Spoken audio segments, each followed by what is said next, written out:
Bonjour à tous et bienvenue pour les marchés en action. Je suis Nicolas Chéron, stratégiste pour zonebourse.com et nous sommes le mardi 28 décembre 2021. J'espère que votre Noël s'est bien passé et dès le début de l'émission, j'en profite pour vous souhaiter un bon réveillon de toute la part de l'équipe de Zone Bourse. Un avertissement sur les risques pour débuter. Les informations graphiques, chiffres, opinions ou commentaires mises à disposition par Zone Bourse s'adressent à des investisseurs disposant des connaissances et expériences nécessaires pour comprendre et apprécier les informations développées. Les informations que nous voyons ici ne sont pas des conseils en investissement.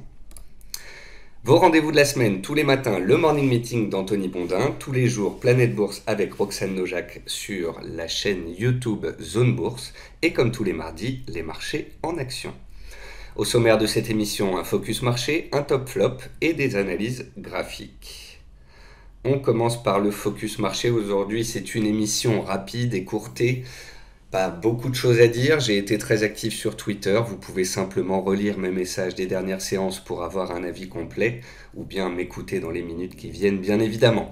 Le cadre actuel, c'est le rallye de Noël. Et quel rallye cette année! 1000 points sur le Nasdaq en l'espace de 6-7 séances. Le CAC 40 qui passe de 6800 points à 7200 points et inscrit ce matin un nouveau record historique. On vient de prendre sur le CAC 40 7% en l'espace de quelques séances. Certes, il n'y a pas de volume, mais les records historiques sont là, le marché monte et les acheteurs en profitent. On arrive néanmoins sur des niveaux de résistance, sur des objectifs majeurs. On comprendra donc que sur les niveaux actuels, après avoir fait les courses de Noël la semaine dernière, on prenne des bénéfices et où on remonte ses stocks de protection. Le sentiment de marché, c'est ce que j'essaie de vous expliquer depuis quelques jours sur Twitter assez ardemment, c'est que Omicron ne fait plus peur. Le marché n'a pas peur des confinements et les mesures ne sont pas assez drastiques pour faire tanguer l'économie. Alors certes, on parle de 100 000, 150 000 cas en France, un nombre d'arrêts de travail qui est multiplié par 7, mais le marché n'a pas peur de ça. En fait, plus longtemps la crise du Covid dure, plus il y a des aides d'État et de banques centrales. Ce qui faisait peur au marché, c'est que le variant Omicron ait un taux de létalité qui soit bien supérieur aux autres. Or, ce n'est pas le cas. D'ailleurs, le nombre de décès Covid dans le monde par jour est au plus bas depuis juin 2020. C'est une très bonne chose. Comme je viens de vous le dire, plus le Covid dure, plus État et banques centrales vont soutenir de toute façon. Le marché donc anticipe, il est déjà dans 6 mois, il est déjà à l'été prochain, post-hiver, post-Covid, et il espère bien évidemment la fin du Covid, à tort ou à raison. Les indices sont en plus de cela dans une des périodes les plus haussières de l'année statistiquement parlant, puisque, comme je vous l'ai déjà montré, les 5-6 dernières séances de l'année sont 80% du temps à la hausse depuis 100 ans. Certains dossiers survendus ont rebondi, Atos, Ubisoft, Alstom, enfin ça reprend un petit peu de hauteur, c'est pas non plus la fête mais c'est déjà ça. Et certaines small cap frétillent, du coup on va en voir quelques-unes aujourd'hui, mais faites attention, il y a beaucoup de dossiers spéculatifs, biotech, illiquides, sur lesquels il vaut mieux ne pas se faire coincer. Le pétrole WTI est passé du bas de son range à 66 $ au haut de son range à 76 $. Il a profité de l'appétit pour le risque des dernières séances. Les métaux tiennent extrêmement bien. D'ailleurs, je surveille l'argent. J'en ai encore acheté aujourd'hui. Vous savez que l'argent, j'ai une stratégie d'accumulation rationnelle à long terme. Mais en plus de ça, on vient de faire un double creux sur les 21,5 $. Et je trouve cela assez plaisant. Je me sens moins à l'aise sur les indices désormais, maintenant qu'on a retrouvé les plus hauts historiques. Et donc je me dis que switcher peut-être sur les métaux pourrait être une bonne chose. Le Bitcoin a tenu MM200 jours, il vivote autour des 50 000 $. C'est pas non plus génial en termes d'action des prix ces dernières séances, il n'est pas très fort. Sa dominance baisse, peut-être que cela profite en fait à d'autres crypto-monnaies. D'ailleurs, je lisais hier que le nombre de crypto-monnaies dans le monde vient d'atteindre 15 000. Enfin, il est l'heure d'une pause bien méritée et je le redis, bonne fête à tous de la part de toute l'équipe de Zone Bourse. On passe au top flop. Ici à gauche, un graphique Bloomberg du nombre de décès par jour du Covid. Vous voyez que ça ne fait que baisser depuis le début de l'année 2020. Et on est revenu sur des niveaux relativement bas. Donc on espère que le nombre de décès Covid va continuer de baisser. Ici le graphique de la périodicité qui vous montre que la fin décembre est très très souvent haussière aux États-Unis. Et bien évidemment, le CAC suit le S&P 500, donc c'est haussier sur les autres marchés. Bonne nouvelle pour le début d'année prochaine, on va avoir un soutien de la part des autorités chinoises qui reviennent au charbon et reparlent de soutenir l'économie. Bonne nouvelle également, on aura bien évidemment encore des soutiens avec les buybacks, les fameux rachats d'actions des entreprises. Bonne nouvelle pour les acheteurs, c'est une année historique, le CAC 40 gagne pratiquement 30% cette année, j'espère que vous en avez profité, c'était vraiment une année en tendance extrêmement puissante, et bien évidemment les ours n'ont pas grand chose sous le sapin. À quand la prochaine correction? On a eu 26 corrections en moyenne de 13,7% sur le S&P 500 ces 55 dernières années, donc on a à peu près une correction en moyenne tous les 2 ans. Ça fait 18 mois qu'on monte pratiquement en ligne droite, donc l'année 2022 promet d'être excitante.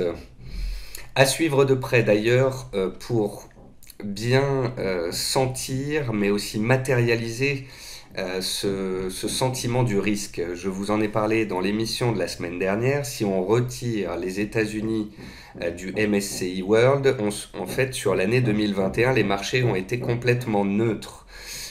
Et vous pouvez constater cela également sur les graphiques ici, sur par exemple le graphique entre le ratio entre le cuivre et l'or, qui montre qu'on est totalement neutre. S'il y a de l'appétit pour le risque et qu'on pense qu'il va y avoir de la croissance mondiale et de l'activité, alors le cuivre doit monter plus que l'or. Le dollar australien, lui aussi, doit repartir à la hausse, s'il y a de l'appétit pour le risque. Par contre, si on sort des ranges dans lesquelles nous sommes depuis 6 à 8 mois, il y en a aussi un sur le Russell 2000, par exemple, l'indice des small caps aux États-Unis. Si on sort par le bas de ces ranges, ça veut dire qu'on aura un début de correction sur les marchés et qu'il faudra être très prudent. Donc, tant qu'on est dans ces ranges, on peut faire du stock picking, aller chercher ce qui surperforme. Si on sort de ces ranges par le haut, c'est la fête. Si on sort de ces ranges par le bas, dès le début d'année, là, il faudra être très prudent. Ici, un graphique encore qui vous montre la concentration de la performance. Vous voyez le S&P sur les 8 dernières années, 2013 à 2021, avec ou sans les GAFA. Et donc, vous voyez bien qu'il y a une concentration de la performance sur 6-7 sociétés américaines qui drivent l'ensemble du marché américain, qui lui-même drive l'ensemble du marché mondial. Un méga trend pour les années à venir, ce seront les caméras de sécurité, la domotique. C'est un méga trend. Il y a des sociétés dans ce secteur qui sont intéressantes, comme par exemple Somfy. Donc un secteur à découvrir dont parlait Tommy sur Zone Bourse. Autre méga trend, la consommation d'énergie en Chine et le développement des énergies renouvelables qui devrait littéralement exploser dans les 2-3 années à venir. La Chine devrait donc être très demandeuse de métaux précieux pour justement mettre en place toutes ces énergies renouvelables. Ça devrait donc soutenir l'ensemble des métaux. Et puis, petite note éducative pour terminer, quand on fait du long terme et qu'on achète tout le temps, on profite des hausses et on profite des baisses et on se pose moins de questions. C'est aussi ce que dit ce dessin-là. Un investisseur passif qui ne fait rien, qui voit son compte passer de 10 à 20, il est content, alors qu'un investisseur très actif devant les marchés qui passe de 10 à 30, puis de 30 à 20, lui est déçu. Pensez à investir plus qu'à trader. C'est quelque chose d'important. Ah oui, puis ça, c'est un graphique que j'ai oublié dans ma présentation, c'est ce que je vous montrais la semaine dernière. Ça a été en fait le cœur du message que j'ai voulu donner depuis une semaine sur les réseaux sociaux. On nous parle beaucoup du Covid tous les jours, mais attention, en Afrique du Sud notamment, le nombre de cas explosait, mais pas du tout le nombre de décès. D'où la remontée des indices boursiers. On passe à une petite pause musicale rapide, pause café, et voici les valeurs qu'on va regarder dans un instant.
revenons-en à nos graphiques.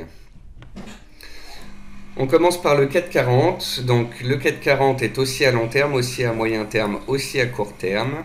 Il s'est fait une frayeur lundi dernier à cause du variant Omicron, mais depuis on est plutôt bien rassuré par les chiffres. On a une sorte de FOMO, c'est-à-dire le fear of missing out, la peur de manquer le mouvement. Les acheteurs en fait qui attendaient notamment la MM200 et les 6600 points ont constaté qu'on tenait et que ça repartait à la hausse, donc tout le monde court après le papier. En plus de ça, il y a la périodicité des fêtes. Donc voilà, c'est haussier, mais on est dans un range depuis 2 mois et on vient de passer de la borne basse à la borne haute. Du coup, c'est bien d'acheter en bas sur les supports, c'est bien aussi d'être prudent sous les résistances.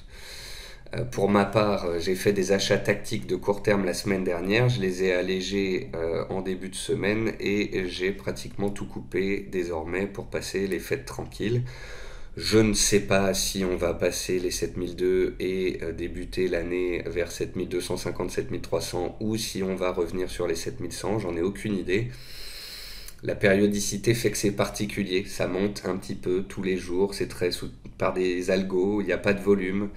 C'est particulier, mais c'est pas un marché en face duquel j'ai envie de me mettre. C'est pas la bonne périodicité pour le faire. Si on fait un chandelier début d'année vraiment pas beau et que ça commence à partir à la baisse, bon bah voilà, il faudrait être méfiant, alléger, couper. Mais pour le moment, ça peut aussi filer droit. Ça peut aussi filer droit, c'est haussier, le marché voit le post-Covid, il a envie d'être positif, il n'y a pas de vendeur. Donc, soit on est à l'achat, soit on regarde. Mais je vends pas sans signal. Et je suis pas un acheteur compulsif. Vous le savez que je vendais les points hauts comme je peux acheter les points de soutien. Voilà. Donc, j'ai pas de biais. La seule conviction que j'ai pour l'année 2022, c'est qu'il ne faut absolument pas avoir de conviction pour 2022. Ensuite, le pétrole, il est passé de support à résistance. Il est sur un niveau clé. Il y a pas mal de parapétrolières comme CGG, Valorec, qui ne sont pas des dossiers de grande qualité, mais qui sont assez spéculatifs, qui profitent de cette hausse du pétrole. Si ça passe ici, il y aura encore du potentiel sur ces valeurs-là. Si ça passe ici. Là, on est sur un objectif. Un acheteur de court terme, il a payé le support en bas, il sort maintenant. Ou bien il remonte ses stops drastiquement. Un acheteur de moyen terme, lui, attend de voir pour voir si ça passe pour aller plus haut. Les métaux. L'or est pas mal. On est aussi à long terme. On fait une sorte de sous-coupe, vous voyez, une sorte de rounding ici. Ça me plaît beaucoup. Moi, je suis acheteur haussier sur or et argent à long terme. Ça fait 1 an maintenant qu'il ne se passe rien sur l'or. Par contre, regardez ça. Vous voyez les flèches sur mon graphique là ? 1, 2, 3, 4, 5, 6 flèches et 7 maintenant. Eh bien, les 6 dernières flèches, c'est les mois de décembre. C'est la dernière semaine de décembre. Eh bien, 5 années sur 6, la dernière semaine de décembre a été le point de départ d'un mois de hausse sur les cours de l'or, au minimum.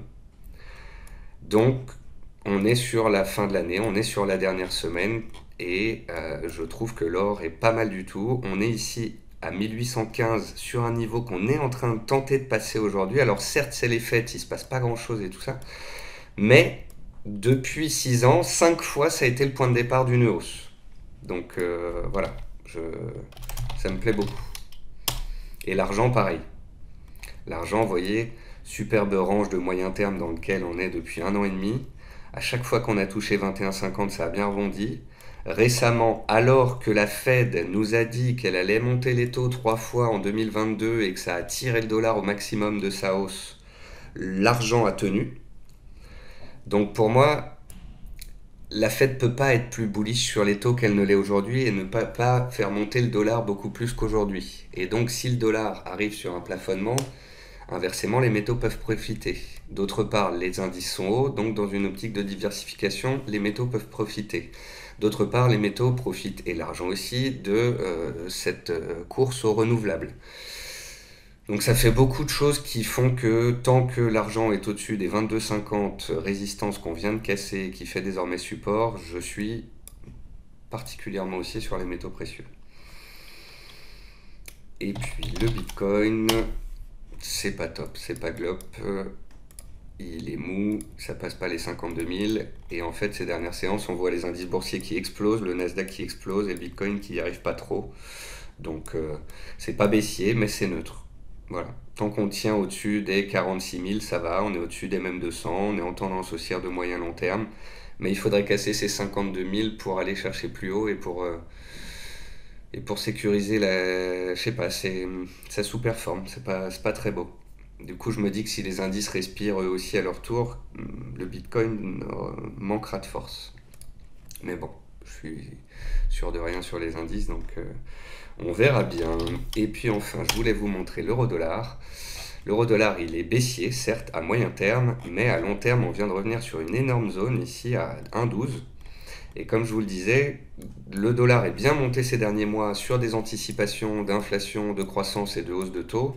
Mais n'a-t-on pas pricé, est-ce que le marché n'a pas pricé toutes ces hausses de taux? Et est-ce qu'il n'y a pas un potentiel de retour en arrière, de hausse de l'euro-dollar, de baisse du dollar, de hausse des métaux?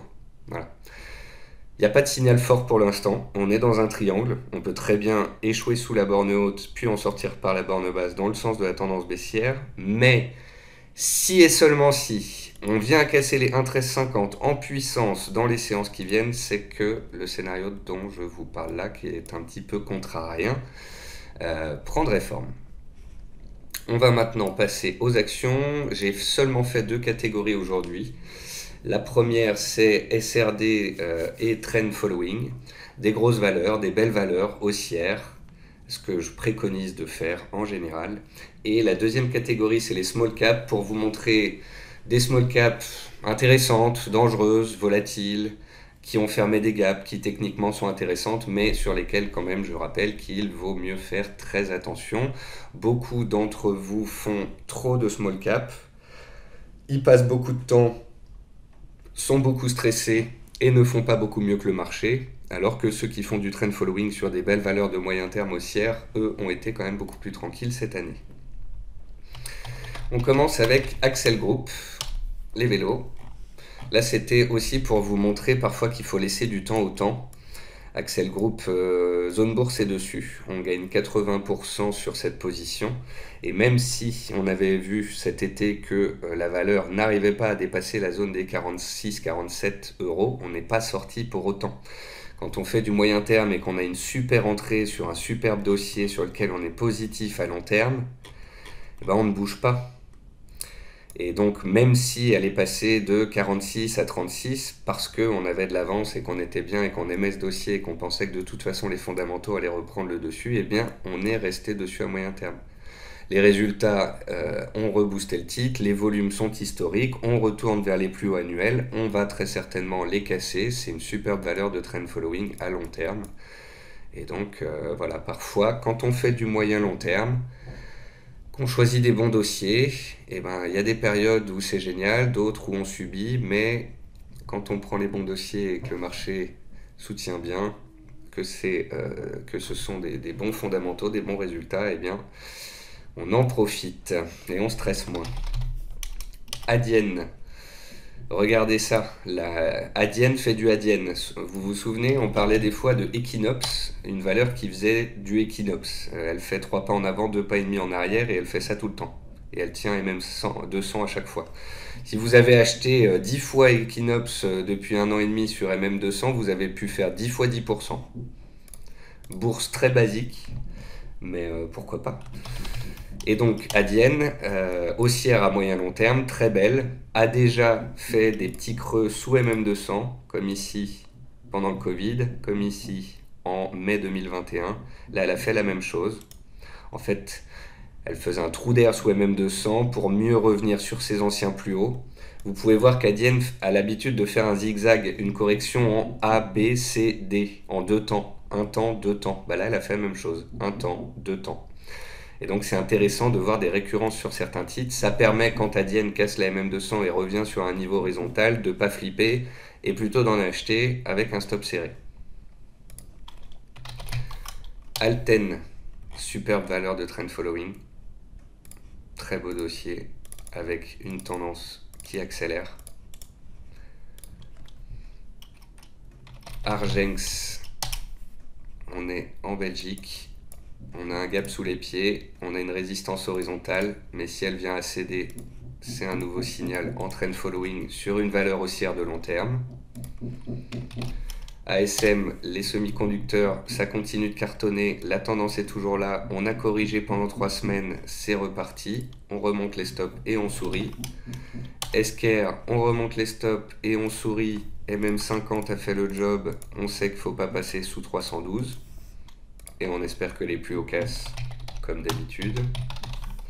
Franco-Nevada, alors ça c'est très intéressant, parce que c'est de la minière, et que contrairement à l'or, qui est neutre depuis un an, elle est quand même bien soutenue, elle. Et donc, pour ceux qui cherchent à acheter de l'or, mais via une action, ici, on a un truc pas mal, parce que si l'or monte, elle pourrait avoir un bel avenir. Désolé si vous entendez des bruits de marteau, c'est les appartements parisiens. GTT, regardez-moi cette magnifique base, ce beau rounding bottom ici. On casse MM200, regardez ça.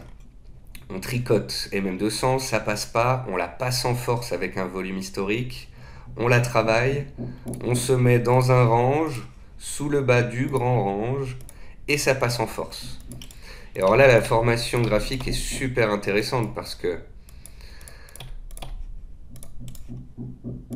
ici, là, le 16 décembre, on casse le range par le haut. On donne un signal d'achat très fort. Le lendemain, on consolide. Le surlendemain, on se fait une petite frayeur. Mais ce chandelier est magnifique parce que on a une longue queue qui vient ici faire un pullback sur la zone de gap. En fermant le gap, on consolide le mouvement. On revient tester la sortie de range. Et dès le soir même, avec une clôture au plus haut, on confirme que on ne reviendra pas plus bas. Ça, c'est magnifique comme chandelier. Le suivant, gap haussier, clôture au plus haut, magnifique. Le suivant, ouverture égale plus bas, c'est superbe. Clôture égale plus haut, donc ça montre encore une fois de la puissance. Et en fait, ce niveau de puissance et d'intensité n'a pas faibli depuis. On fait que des chandeliers avec des plus bas de plus en plus haut et pratiquement des plus hauts de plus en plus haut à chaque séance. Ça veut dire que c'est un gros renversement auquel on vient d'assister sur GTT. Et en théorie, en général, sauf cas particulier, ça veut dire que pour tous ceux qui auraient acheté à 75 et en dessous, ça vaut le coup de se dire, est-ce que je ne suis pas en train d'avoir une superbe entrée sur un dossier de moyen long terme qui était bloqué depuis un certain temps et qui aurait un potentiel certain à moyen et long terme vers 90 et 100 euros. Auquel cas, il y a peut-être 10, 15, 20% encore à prendre. Alors après, ça dépend de là où on est rentré. Bien évidemment, si on rentre maintenant à 82, avoir un stop sous 73, ça fait plus de 10% de stop, ça fait loin. Mais je sais que vous êtes pas mal de lecteurs à être rentrés à la cassure.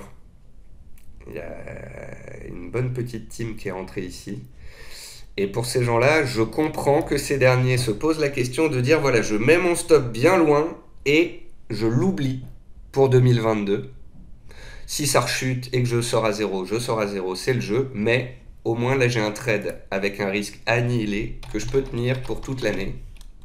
Voilà. Enfin, je vous offre un raisonnement qui me viendrait, moi, à l'esprit. Interparfum, des plus hauts de plus en plus hauts. Superbe valeur de trend following. Après, comme vous pouvez le voir, elle aime parfois se mettre en range. On pourrait très bien aussi encore assister à un range avec encore un retour sur les supports pour ceux qui chercheraient un point d'achat. Ici, MM200 a été travaillé. Si on revient sur MM200, on revient là. Donc, si je voulais entrer sur une valeur de trend following, j'essaierais de le faire au plus proche de MM200. Regardez en plus comme MM200 a été travaillé par le passé, c'est super propre. Donc elle nous donne en quelque sorte un mode d'emploi quand on la regarde de la sorte sur 1 an, 2 ans. Nokia. Alors il faut savoir moi que pour l'année prochaine j'adore tout ce qui est téléphonie, tout ce qui est télécom, tout ce qui est secteur défensif. et je trouve qu'elle a déjà un comportement qui est ultra positif et en plus un côté défensif. On vient de casser une résistance, on laisse un gap sous nos pieds par contre. Du coup, un point d'achat optimum sur Nokia, ce serait un pullback sur support à 5,40. Ce serait vraiment pas mal, je vais me mettre une alerte. Ce serait l'occasion de rentrer sur un dossier défensif, haussier en trend following sur support clé. Si vous en avez, chapeau.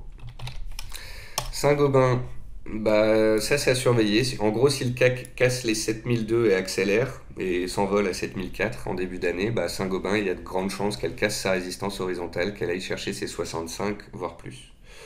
Donc ça, voilà, c'est un breakout pour ceux qui sont haussiers et qui pensent qu'on ne va pas s'arrêter à 7002, mais qu'on va aller directement une case au-dessus.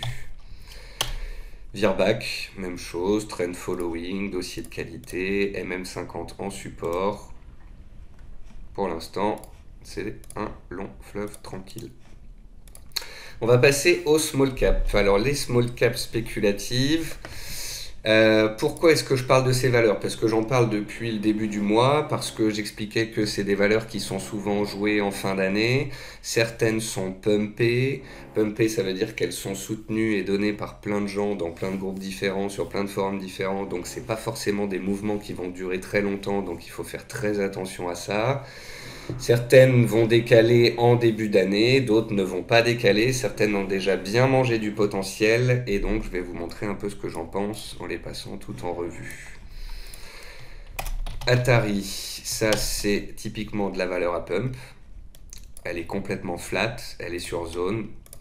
Vous voyez que des fois elle se pose sur zone et qu'elle décale, un coup à la hausse, un coup à la baisse, un coup à la hausse. Typiquement c'est le genre de valeur qui peut être pumpée et soutenue si ça casse les 0,3950, mais encore une fois, faut savoir rentrer, faut pas se faire avoir, faut être devant en séance, si le signal prend c'est bien, si ça prend pas, faut savoir sortir, et faut savoir qu'à moyen long terme c'est pas haussier comme dossier. Balio, pareil, ça c'est pas un très bon dossier à moyen long terme, c'est pas un dossier trend following, c'est pas au-dessus des mêmes 200, c'est très peu liquide. Mais, voilà, je voulais juste vous montrer qu'en fin d'année, parfois sur ce genre de truc, ici, on a eu un gap haussier le 22 décembre. Et le 23, on a fait de la lévitation. Et le 24 aussi. Je trouve que le chandelier d'hier est magnifique. Parce qu'en fait, on a ouvert. On est allé combler le gap qu'on avait laissé ouvert le 21 décembre. Et on a clôturé au plus haut.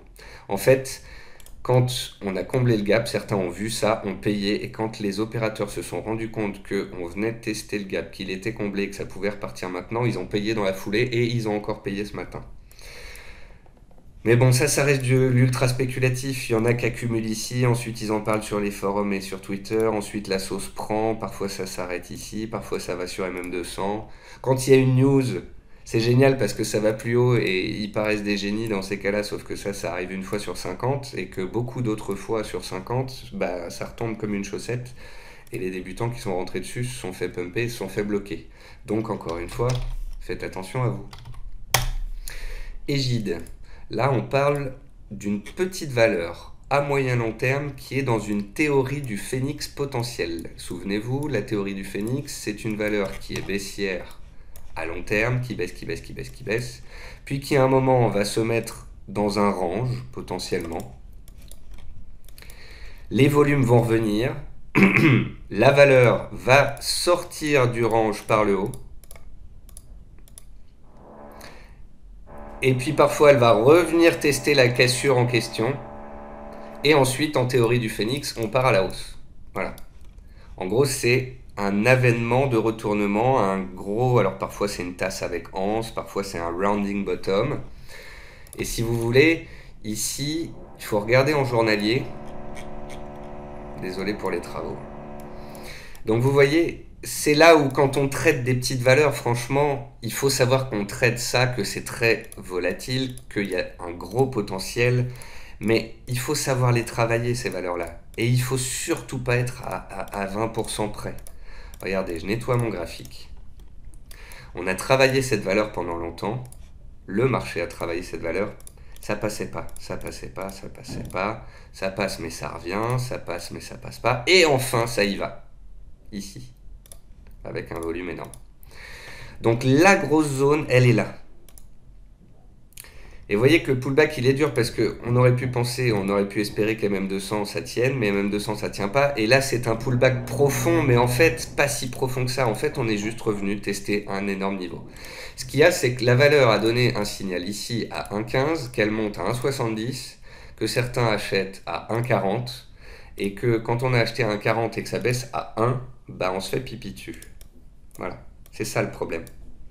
Sur ce genre de valeur, faut savoir couper, reprendre, travailler la ligne, on revient sur support, et ben on arrive à en reprendre. Sauf que c'est fait pour les traders sportifs ou pour les investisseurs qui ont épluché le dossier et qui veulent vraiment faire des achats bien timés à moyen terme. Donc voilà, ça a été volatile, ça n'a pas été facile, elle a fait un gros repli, mais au final, le repli est fait proprement quand on regarde le graphique à moyen long terme. Et pour l'instant, on est toujours dans une théorie du phénix. Elle a tenu le support, elle a redémarré récemment, faut lui laisser le temps. On attend ensuite une cassure des 1,50 pour retrouver les 1,70 et continuer la théorie du phénix potentiellement en 2022. Euromédis. Alors concernant les valeurs Covid, j'ai pas une bonne nouvelle. Enfin, je dis ça. Mon avis n'a d'importance que pour moi-même et n'a pas d'importance pour le marché. Je pense que les valeurs Covid vont pas aller beaucoup plus haut. Je pense qu'on a acheté les valeurs Covid depuis une semaine parce que tout le monde flippait du Covid, de Omicron et qu'il fallait augmenter le nombre de tests et que depuis une semaine on parle que de ça à la télé. Et qu'il y avait des beaux rebonds et des belles accélérations à jouer.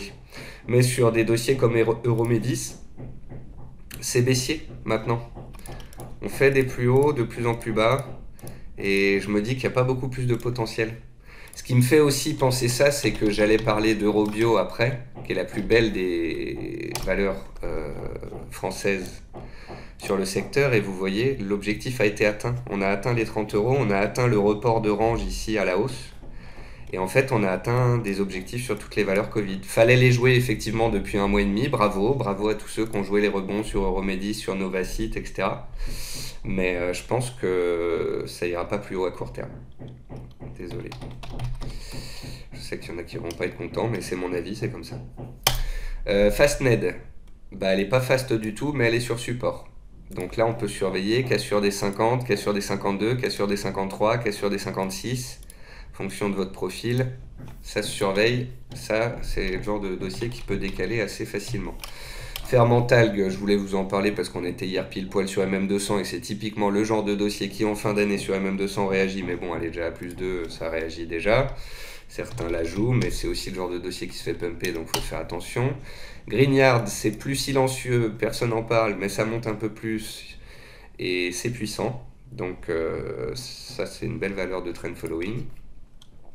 Metex, ça c'est pareil, c'est pas mal pumpé, mais c'est bien pumpé et c'est bien haussier ces derniers temps. Moi j'achète pas une accélération sur résistance parce que je sais pas si ça va passer ou pas, mais vous voyez qu'ici à chaque repli sur support, c'est là qu'on peut les payer ce genre de valeur haussière. C'est des valeurs qui, dans les accélérations, des fois butent, replient, c'est super dur quand on se fait balader et qu'on n'a pas l'habitude de ce genre de dossier, mais quand on achète les replis plutôt que les accélérations, ça se passe bien. Et quand on arrive sur un niveau de résistance comme ça et qu'on espère qu'il casse, et ben si on est déjà à l'achat depuis le support, on a déjà des stocks qui sont remontés, si ça passe, on laisse courir, si ça passe pas, on allège, et ainsi de suite. Mais on achète les replis, pas les cassures. Nekon, c'est le genre de dossier qui tente sa remontée. Voilà, c'est un peu dans la pénibilité, mais elle a fait son double bottom. Thématique intéressante pour 2022. Potentiel tentative de double creux à moyen terme, mais bon, il faudra transformer l'essai en cassant les 5,75 et la MM200 à moyen terme. Netgem, théorie du phénix potentiel. Gros retournement sur les 2 dernières années. Maintenant, il faut faire le gros du boulot. On a fait la hausse spéculative de 1,20 à 1,70. Maintenant, il faut que les prochains résultats permettent de casser cette résistance avec un volume extrêmement puissant pour valider la théorie du phénix. Et showroom privé, c'est un crowded trade, ça veut dire que tout le monde est dessus, tout le monde espère la cassure. C'est typiquement le genre de dossier qui peut être pumpé, qui peut tenter de casser la résistance et d'aller faire un tour à 2,25, 2,30. Me concernant, j'aurais tendance sur ce genre de dossier crowded à attendre une cassure et une rechute, ou bien une rechute directe, pour aller combler un gap ici qu'il ne faut pas oublier. Et là, ça, ce serait une belle entrée. Alors, je dis pas je suis désolé pour ceux qui sont à l'achat dedans, qui attendent que ça monte. J'espère aussi pour vous que ça va monter plus que baisser. Je dis juste que dans le cadre de cette société en restructuration, qui a fait un profit warning pour le T3, qui va délivrer pour le T4, si c'est moyen et que ça engendre un trou d'air, ce trou d'air permettra de combler un gap et ainsi d'avoir retracé 50% de toute la hausse du grand mouvement de 2020. Et là, ce serait une entrée pas mal. Parce que quand tout le monde est à l'achat, avoir un scénario contre-pied, c'est pas mal. Voilà. Et si ça monte, eh ben, je suis content pour tous ceux qui en ont. Voilà, sur ce, j'espère que cette émission raccourcie vous a plu, avec du trend following, des small caps, et encore une fois, faites attention sur ces petits dossiers de ne pas rester coincé, et pensez plutôt qualité trend following et cassure de résistance. Je vous souhaite à tous un bon réveillon, une bonne semaine, lâchez un peu le PC, je le dis à moi-même, ainsi que pour Twitter, etc. Allez, et on se retrouve la semaine prochaine. Au revoir à tous.